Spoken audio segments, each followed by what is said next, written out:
बच्चे बहुत ही शरारती थे। माँ बाघ हर रोज अपने बच्चों को थोड़ी देर शिकार करना सिखा देती।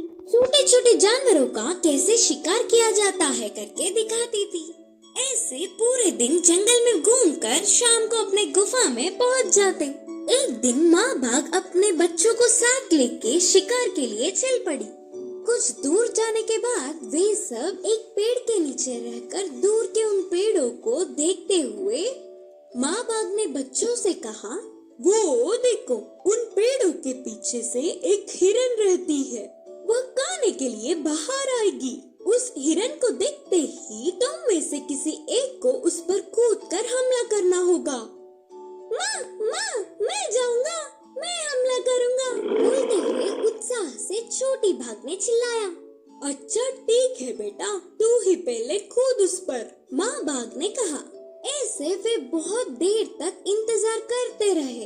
इंतजार कर करके कमजोर होने पर उस बाघ की बच्ची ने कहा, वो अभी भी बाहर क्यों नहीं निकल रही है माँ? शिकार करने के लिए सब्र करना पड़ेगा। खाने के लिए कितना भी देर हो, इंतजार तो करना ही होगा, बोलते हुए माँ बाघ ने उत्साह बढ़ाया। और कुछ देर बाद हिरन उस घने पेड़ों से बाहर आई। उसे देखते ही दूसरी बाघ की बच्ची उसके लिए भागने लगा, लेकिन हिरन ने बाघ का आना तुरंत पहचान लिया और उसके हाथ ना लग पाते हुए तेज भागने लगी। ऐसे बाघ उसके पीछे बहुत दूर तक पड़ा, पर हिरन देखते देखते ही बहुत दूर चली गई। आखिर में घने पेड़ों में जाकर गायब हो गई। अब ना कुछ कर पाते हुए उदास होकर मुंह लटका के माँ के पास चला आया। खाली हाथ लौटने पर बड़ा बाघ उसकी मजाक उड़ाते हुए चिढ़ाने लगा।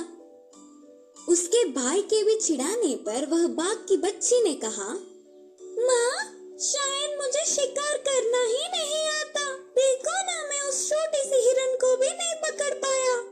बोलते हुए उदास होकर रोने लगा। माँ बाघ ने अपने बच्चे को संभालते हुए कहा, कमी तुझ में नहीं है, तू तेरे मजे के लिए उसके पीछे भाग रहा था, लेकिन वो अपने प्राणों को बचाने के लिए भाग रही थी। अब अच्छे से सोचो, तुम्हारे मजे बड़े हैं या उसके प्राण? इसीलिए वो तुमसे ज्यादा तेज भाग सकती थी।